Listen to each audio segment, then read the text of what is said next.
They play the same sport in college as they do in the pros, but even the professional scouts in the NFL have a very hard time projecting how college athletes will translate to the NFL. And unfortunately, that's especially true for the Jacksonville Jaguars. The franchise is 28 years old and have a slew, more than most, first-round busts. Now, the first 18 or so years of the franchise, plenty of busts. Derek Harvey, Matt Jones, Reggie Williams, RJ Soward, plenty of first-round busts. But I'm going to focus this video on the last 10 years because the last decade really tells a story about why the Jaguars are where they are. So here's my list of the 10 biggest busts in the last decade of the Jacksonville Jaguars franchise.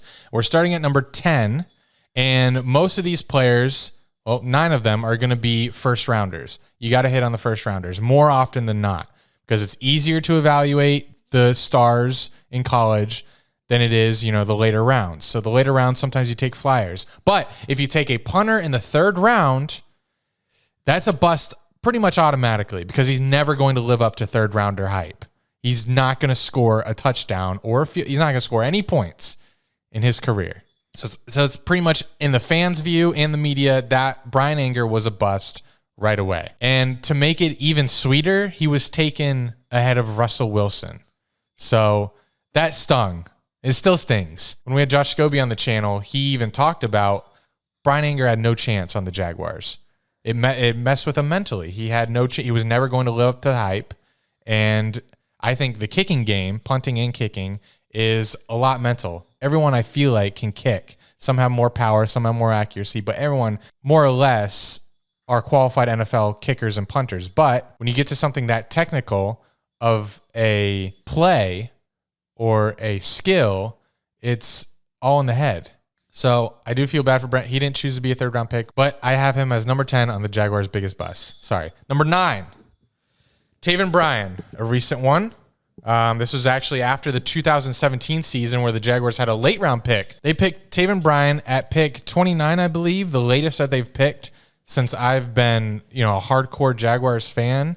And, well, the Jaguars aren't used to picking that late. Well, not that they're good at picking early either, but they showed that they're not good at picking late either with the pick of Taven Bryan out of Florida. A lot of skeptics that always are screaming at the Jaguars, do not pick Gator players. Well, the pick of Taven Bryan and his performance makes your argument that much stronger. He just has been so ineffective.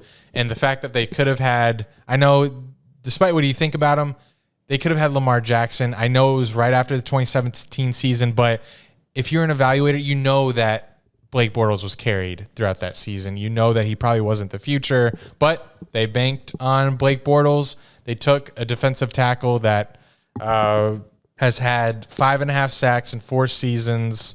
They took him ahead of Mike Hughes, Sony Michel, Austin Corbett, Will Hernandez, Nick Chubb, Darius Leonard. Now, everyone besides, can't really blame him for who he was picked ahead of. Like, were you going to pick a running back even though you just picked Leonard Fournette in the 1st round the year before? Probably not. So Nick Chubb, Sony Michel is off. Darius Leonard, great pick by the Colts. If the Jaguars picked him at pick 29 in the 1st round, people may have called it a reach, but that obviously would have been a right pick. So I can't really blame him for the pick at the time, but he's a bust because he just has not panned out. Now he's on the Browns. Good luck with that. At number 8, another recent one, Kayvon Chaisson, 20th pick in the 2020 draft. He's been an absolute non-factor. Like I've never noticed him. Which, if you're an offensive lineman, that'd be a good thing. But no, I want to have your jersey, and I'm not even close to that with Kayvon. I wouldn't be surprised, depending on how the Jaguars go in the draft in 2022, if he's not on the roster week 1. Don't blame him for taking an edge rusher because the Jaguars, since they drafted Josh Allen and lost Calais Campbell and Yannick Ngakoue, have been looking for someone to pair with Josh Allen. Kayvon does not, as it stands right now, does not look like that guy. And what makes this selection sting a little more is that it was one of the 1st-round picks that the Jaguars acquired when they traded Jalen Ramsey to the Rams. So when we traded Ramsey to the Rams, the 2 first-round picks looked nice. But now one of those has turned into Kayvon Chason. So it's up to Travis Etienne.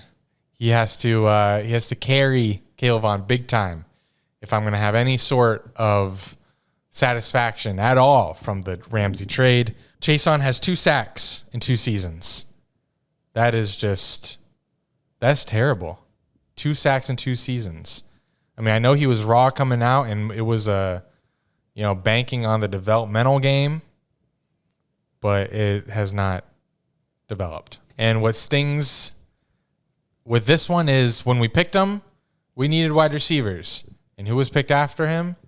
Justin Jefferson, who had, I believe, the best rookie wide receiver season of all time.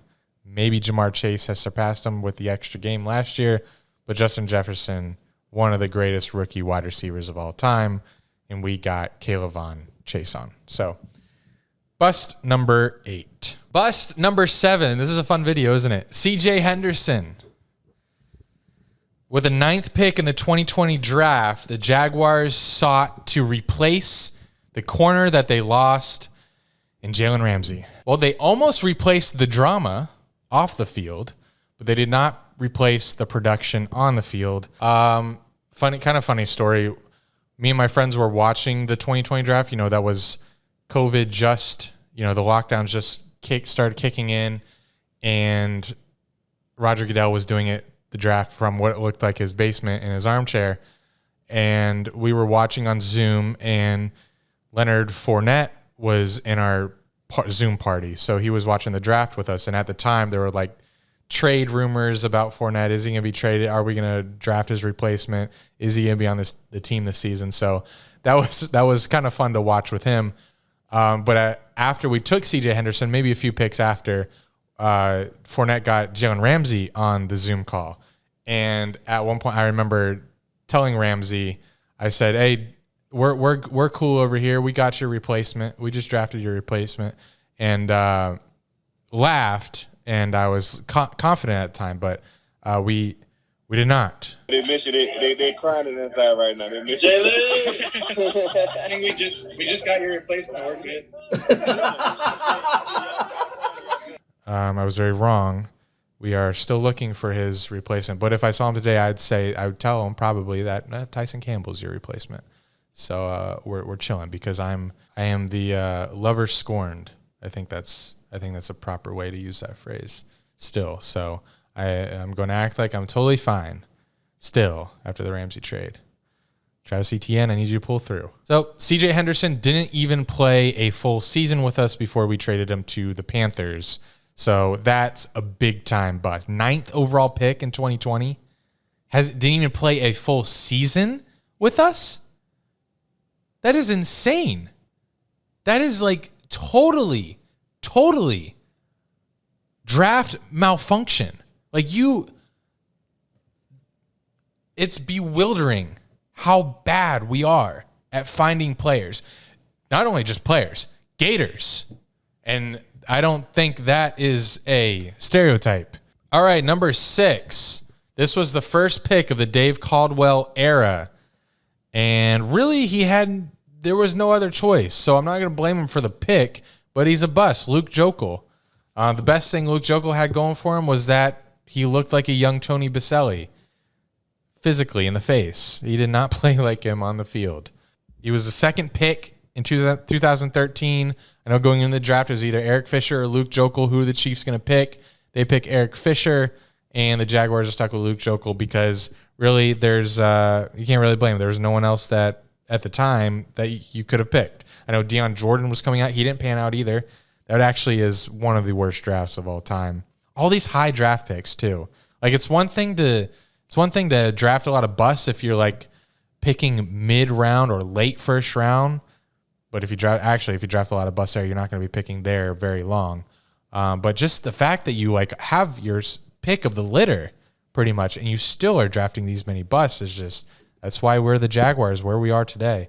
Number 5, the 5th biggest bust of all time, and another player that you can't blame the team for unless they didn't look more into this player's past than they should. Maybe they should have dug deeper. But Justin Blackmon, was there signs when he went to Oklahoma State? Did they not dig deep enough? Or maybe they did, and maybe they just turned a blind eye because Justin Blackmon, two-time, I'm going to try to say this, Biletnikoff winner, award given to the best wide receiver in college football. He won that twice. I think only one other player has won that twice. But I remember coming out, he was compared to Michael Crabtree, Anquan Boldin, T.O. And if he had played more in the league, if he didn't have his issues, he may have come very damn close. His rookie season he had over 800 yards, and he was catching balls from Blaine Gabbert. And he had one game where he went over 230 yards against the Texans with Chad Henne throwing him the ball.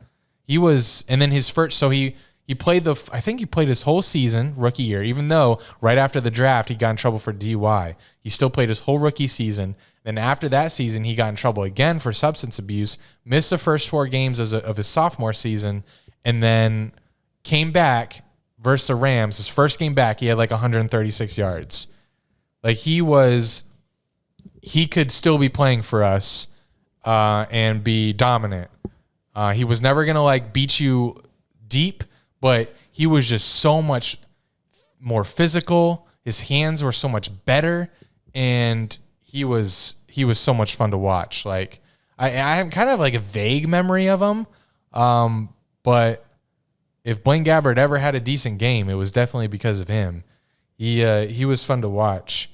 And he definitely played a lot faster than he ran at the combine. Like he may have ran like a 4.5 something.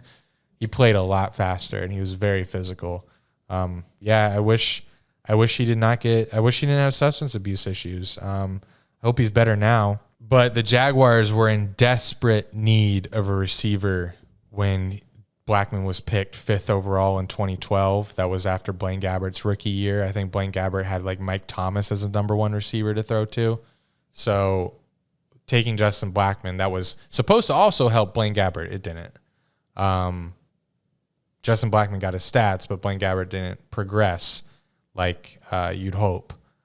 But yeah, it's just a bust. I mean, you can't blame the team, but it's another bust. It's another player that did not live up to the hype as much as he may have wanted to.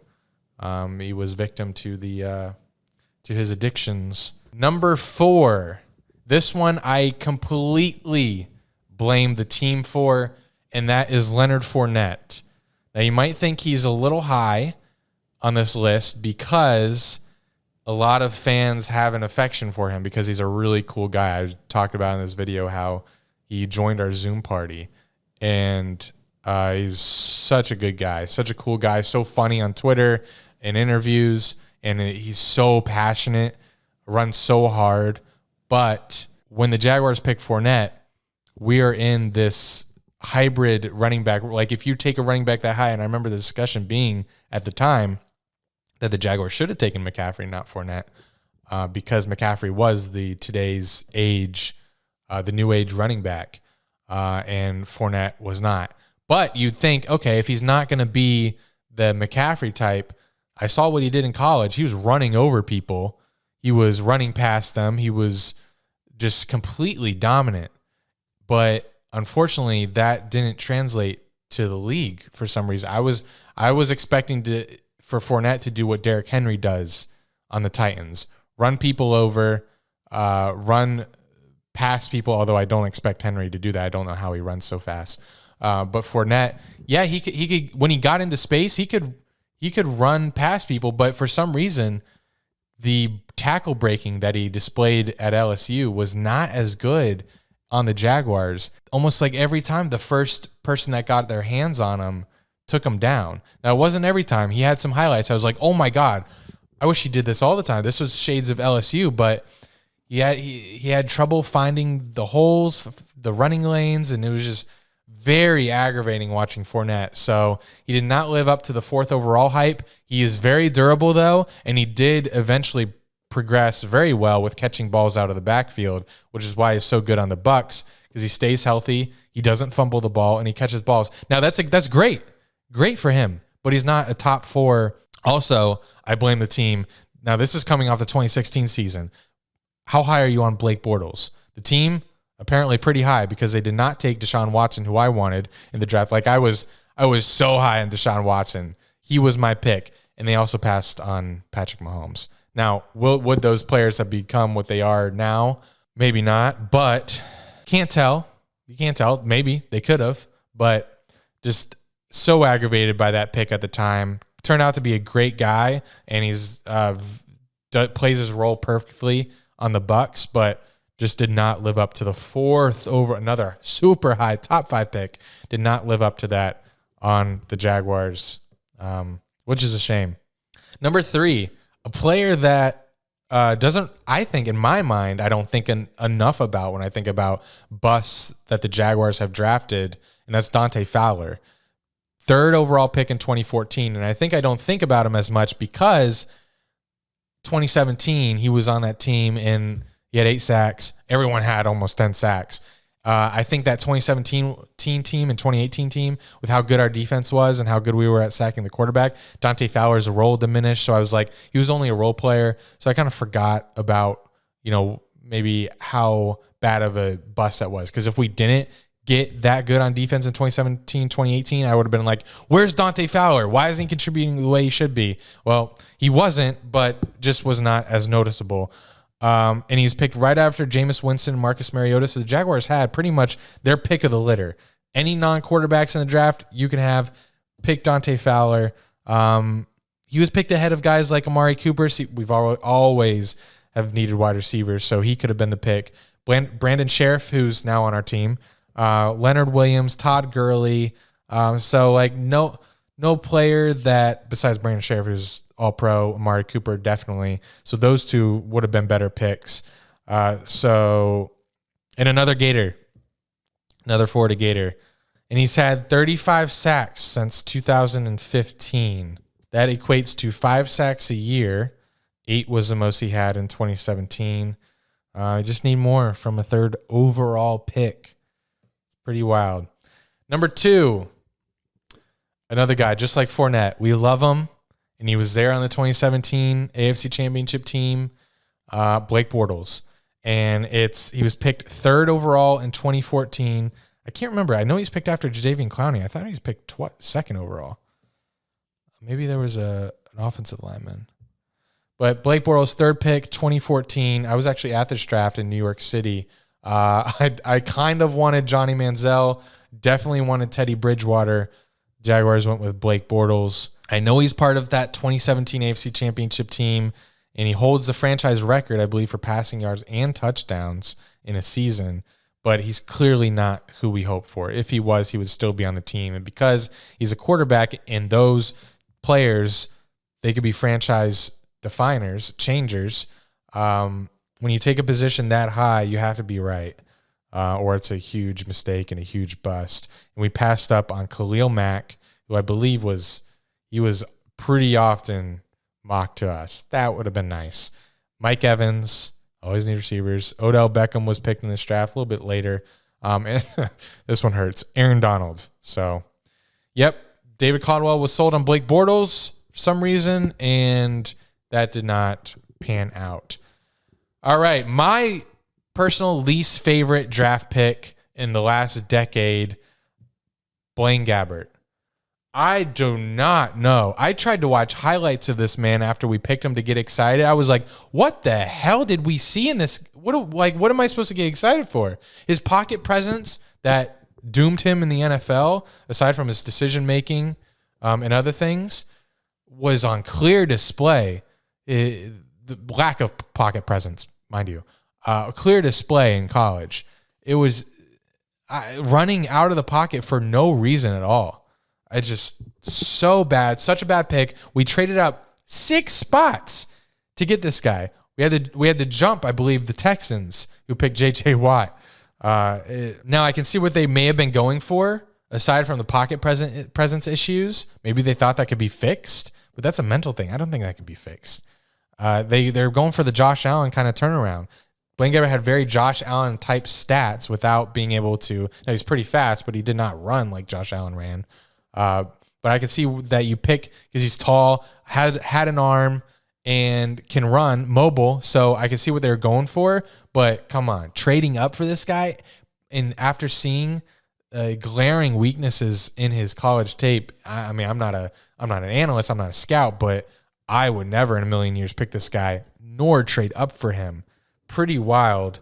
And what's probably the most embarrassing part of this draft pick was the other stars taken in the top of the round. It just shows you how talent rich this draft was.